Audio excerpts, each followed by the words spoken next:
ഞാൻ സണ്ണി ജോസഫ് എന്ന ഞാൻ നിയമം വഴി സ്ഥാപിതമായ ഭാരതത്തിൻ്റെ ഭരണഘടനയോട് നിർവാജ്യമായ വിശ്വസ്തയും കൂറും പുലർത്തുമെന്നും ഞാൻ ഭാരതത്തിൻ്റെ പരമാധികാരവും അഖണ്ഡതയും നിലനിർത്തുമെന്നും ഞാൻ കേരള സംസ്ഥാനത്തെ ഒരു മന്ത്രി എന്ന നിലയിലുള്ള എൻ്റെ കർത്തവ്യങ്ങൾ വിശ്വസ്തയോടും മനസാക്ഷിയെ മുൻനിർത്തിയും നിർവഹിക്കുമെന്നും ഭരണഘടനയും നിയമവും അനുസരിച്ച് ഭീതിയോ പക്ഷപാതമോ പ്രീതിയോ വിദ്വേഷമോ കൂടാതെ എല്ലാ തരത്തിലുമുള്ള ജനങ്ങൾക്കും നീതി ചെയ്യുമെന്നും ദൈവത്തിൻ്റെ നാമത്തിൽ സത്യം ചെയ്യുന്നു.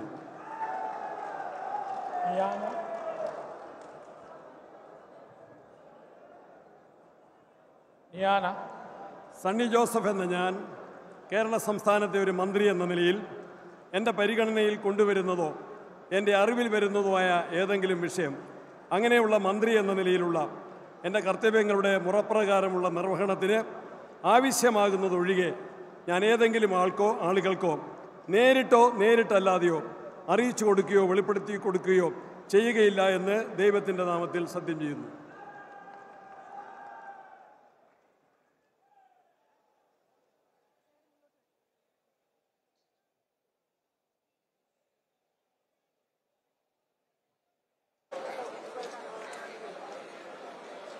All right, so there you have it, one by one, all ministers taking oath. To give you a little glimpse on the cabinet of 20 now that will be the cabinet that V.D. Satheeshan inherits, well, largely lays allegiance as per our sources to Mr. K.C. Venugopal. Even though, of course, there's been a show of unity, you can see, all lines blur.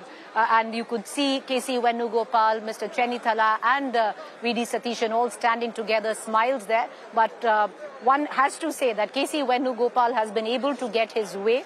If not him as Chief Minister, then at least his men as cabinet ministers for Mr. V.D. Satheeshan. Of the 20, only 2 are seemingly close to V.D. Satheeshan, most of them to K.C. Venugopal.